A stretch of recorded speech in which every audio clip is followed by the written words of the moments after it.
You're listening to The Crypt, and my very special guest on the show today is Kincaid himself, Ken Sagoes, from A Nightmare on Elm Street 3 and 4. So you're very welcome to the show, Ken. And thank you, always, everyone out there, and thank you for inviting me. Happy to be here. You're very welcome. Delighted to have you on. Well, to go back, I believe in the beginning you didn't even want to audition for the role of Kincaid. That is absolutely true. I did not want to audition because, you know, when it came out over the breakdowns, what they was looking for didn't fit me. And they was asking for someone with a 29-inch waist, and I haven't had that since I was 4 years old. So. And plus it was raining, and I had to go to court that day, and so I just didn't have the right attitude. I just had a really funky attitude that day. So when I made it down there, I went down there with my attitude, and it just so happened that that's what they was looking for, that attitude. And then Dream Warriors, that's my favourite in the franchise, and I think it's the same for a lot of the fans. What do you think made that one stand out from the others? I think it because, most of us kids at the time, young people at the time, it was our first big movie. And so we all became friends. And what Chuck Russell did is that before we went before the camera, we all got together and talked and ate together and played games together. So when we was doing Nightmare on Elm Street, we were really friends. And the first scene that he shot, by the way, was the scene in the hospital when we was all together. So we started out together. We just didn't end together. And I think they had a lot to do with it.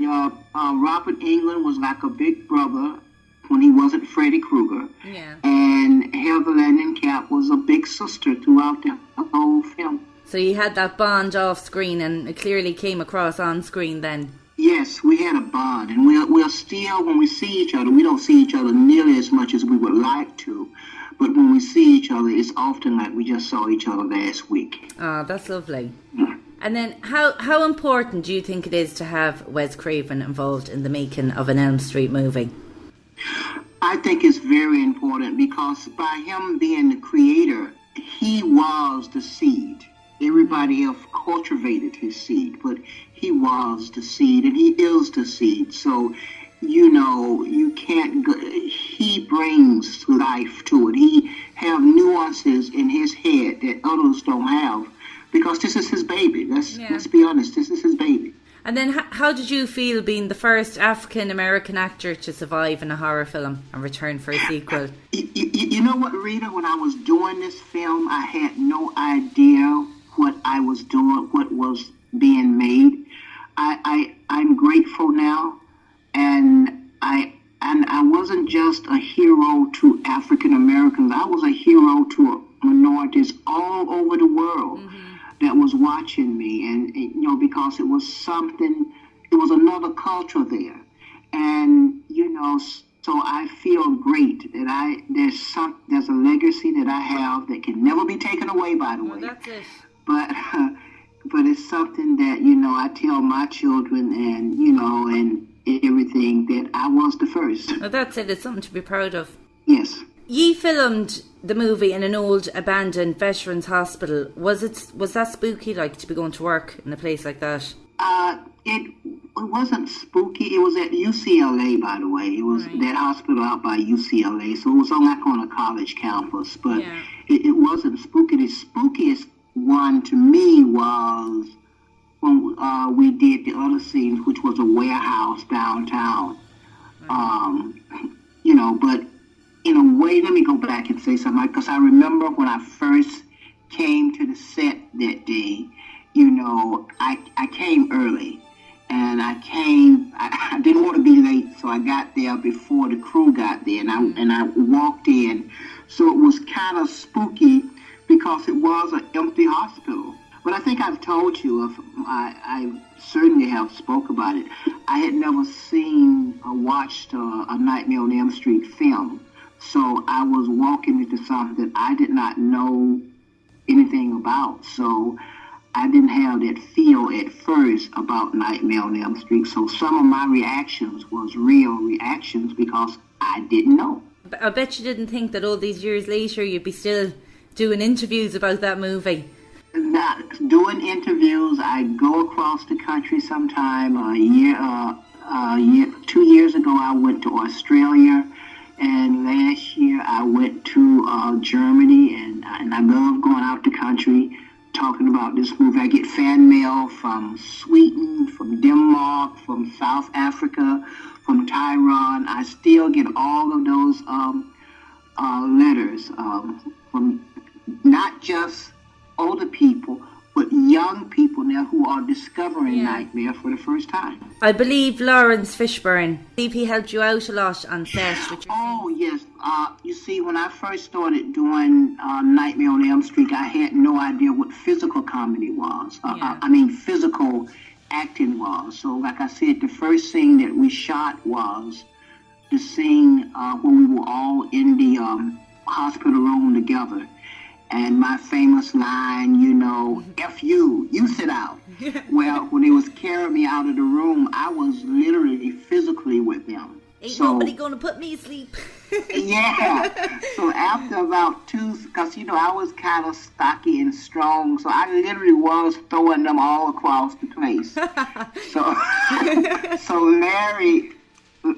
Lawrence Fishburne, because I knew him as Larry then. Yeah. But Lawrence Fishburne pulled me to the side and said, hey, look, we got to work on this because you're working too hard. So, he's probably frightened he'd get hurt. Yes, because he actually said some of us going to really get hurt here. Because they really couldn't hold, because he was supposed to be able to handle me by himself. That's what it was. Yeah. And did you have a favourite line in the movie? I had so many favorite lines in the movie. I guess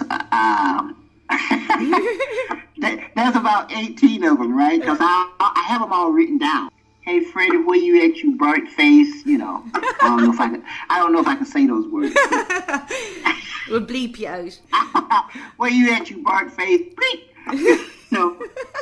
Oh, and another line that was really funny is, I think I said, oh yeah, so now it's my dick that's killing me. Oh, you had some really awesome lines, I have to say. My favourite would have to be, let's go and kick this bleeps ass all over Dreamland. All over Dreamland, yeah.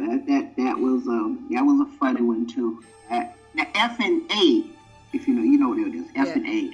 I had never heard that line, Rita, before they told me to say it, because I spoke with the director. I said, this doesn't make sense to me, But he convinced me to say it, but it happens to be, whenever I go out on anti-conventions, that is the number one thing they want me to write on the pictures. It helps me because I don't have to write that much. Somebody will come along and ask me to write this long line, and I have them all written down so I can copy them, not as I write, because I don't remember them all.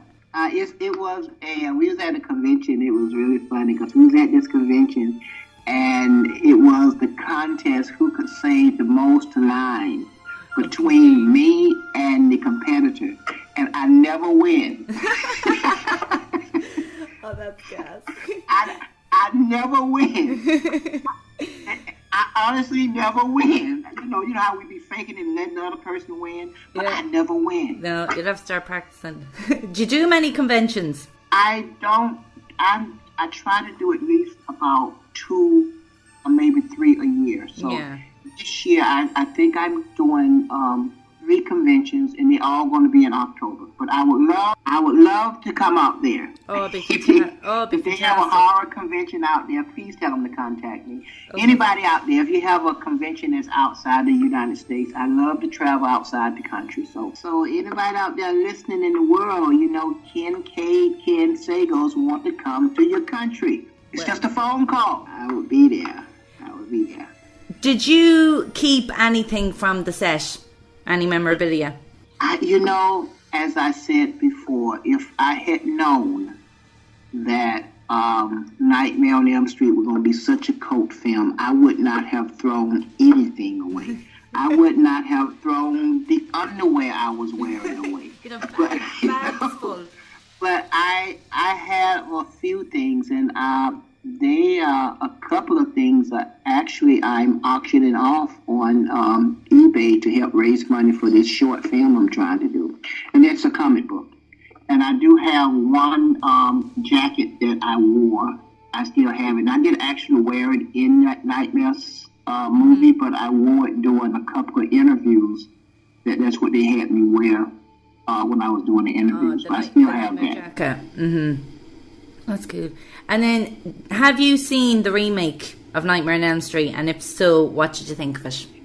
I saw the remake. I went to the premiere of the remake, and I have two thoughts on that. I did not dislike it. Mm-hmm. I did not care about it that much. But I think that Mr. Haley did a great job as Freddy Krueger. But he is not a Robert Englund. I don't think that anyone can do Freddy Krueger like Robert Englund. I just think the thing that what Mr. Englund did, he carved such a character, such a sculpture of a character in Freddy Krueger that no one can ever replace him or do better than him. He's certainly at the peak of the top of the mountain. Yeah, I totally agree. Because the other thing they were missing as well was like that comedy. Yes. You think the thing with Robert Englund is that, when he did Freddy, he had fun doing Freddy Krueger. Yeah. And he embodied the character. I say it because, and I don't know what the other actors' background is, but Robert Englund comes from a wealth of history and a wealth of training from Shakespeare to any kind of acting that you can name. And he brought that along with Freddy Krueger. Yeah. And he embodied that. And plus, when you meet Robert Englund, you meet a very gentle man.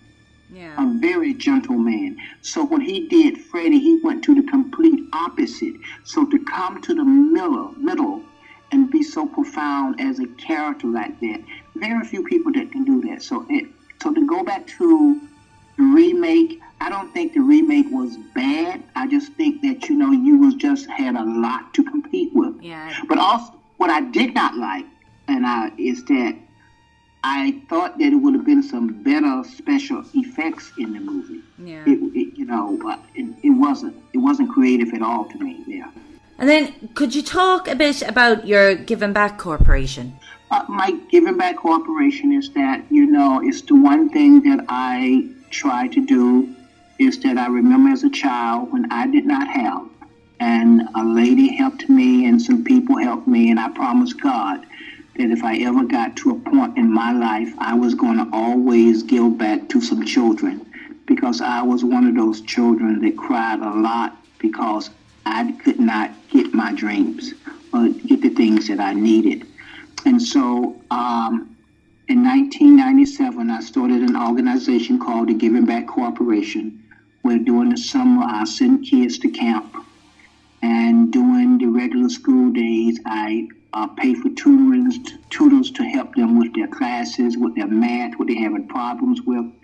And also each year I add at least 10 college-bound kids where I pay for their books when they go to college. So right now, aside from the other project that I'm trying to do, I'm taking care of almost 40 kids in college, paying for their books and supplies. I've sent several kids to camp for the summer so they will have something to do during the summer. And I also honor the pioneers who have paved the way for people like myself to prepare me to pave the way for those that's coming behind me. And also young children from all over the world, when they write and ask me for a picture, I never charge them. I send all over the world to almost every country. I have sent pictures, signed pictures, encouraging them to dream and to not to give up all over the world. So I like that. So that's my giving back, not just in the United States, but all in over the world. Oh, well, you know, you're a great role model for kids. That's such a lovely thing to do. And it's great to see people, you know, get fame and remember where they came from and know others need help. It's fair play to you.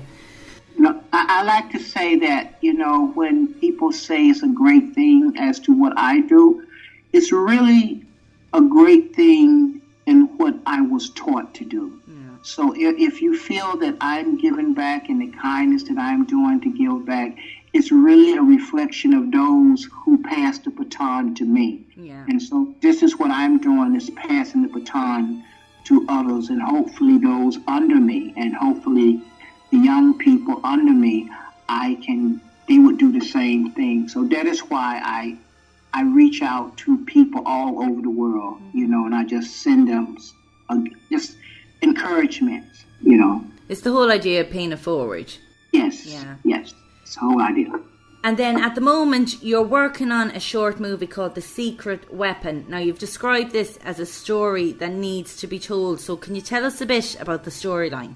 Yes, I need support, by the way. Yeah. And I want to do it's a short film called The Secret Weapon, and the children are the secret weapon. It's the untold story of children.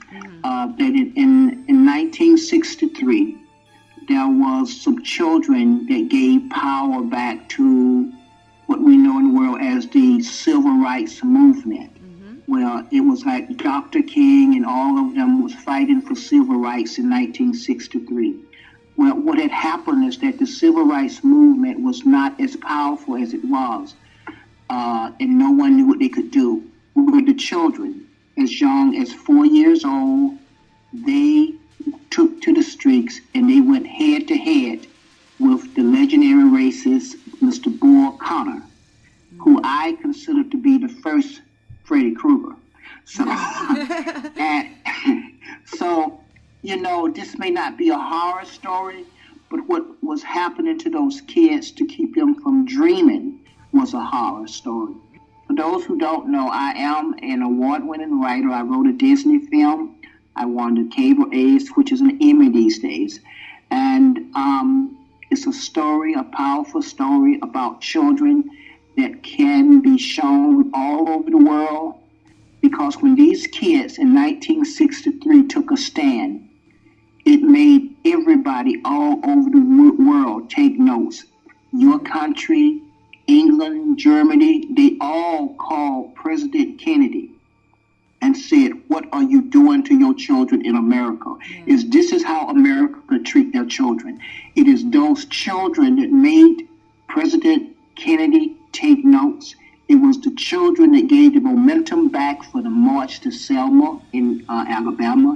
It was the children that gave the international world-renowned march back from Dr. King to Washington, D.C. It was those children that gave the momentum back to do this.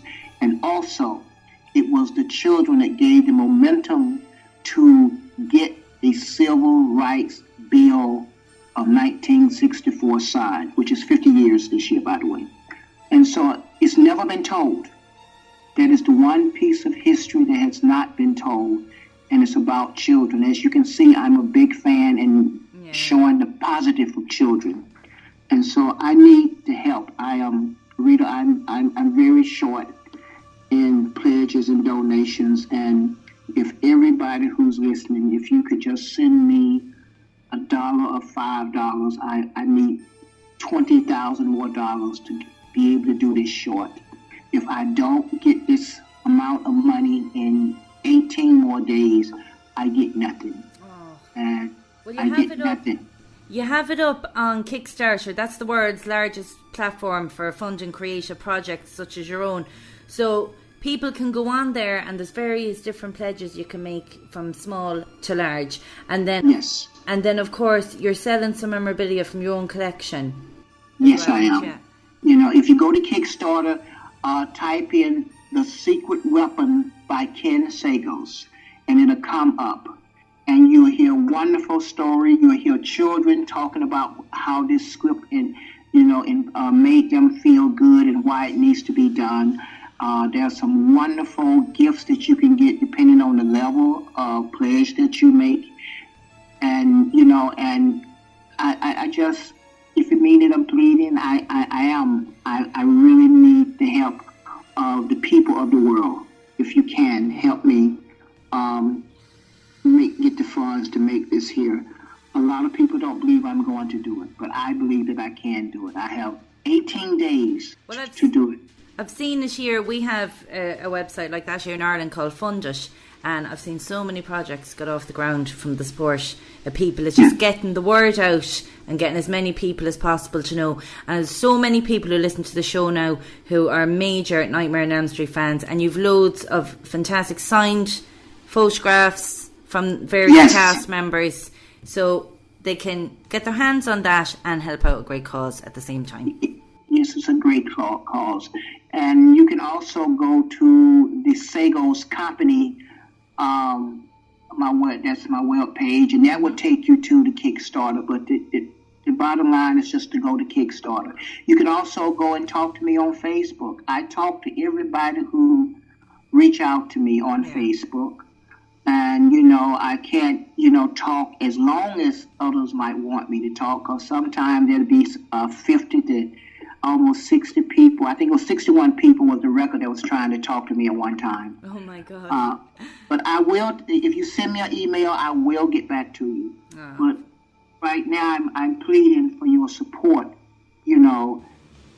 just to, even if it's $1. Yeah. Please do not feel that you don't have enough. There was someone that sent me $1 for 5 days in a row from Spain, and it touched me. And so please help me out with this. I need the support, and it's a great story. Depending on the level of pledge that you give, I would send you a copy of it. It's everybody can get a copy. You won't be disappointed. Trust me. Yeah. This was the original Freddy Krueger. Well, Nightmare on Elm Street is made up. It's a fake. But this story I'm telling is real life. Well, what I'll do is as well, I'll share the link on the Facebook page for the show as well, so people can get it direct from there. I thank you so much, Rita. No problem, Ken. It's been such a pleasure having you on the show. And thank you. You must have me back, and you got to bring me over there. Definitely. I'll be on to DCC. I'm going to Dublin Comic Con this weekend, so I'll have their heads right now to get you for next year. Okay. Thank you so much. And please, I ask for your support one last time.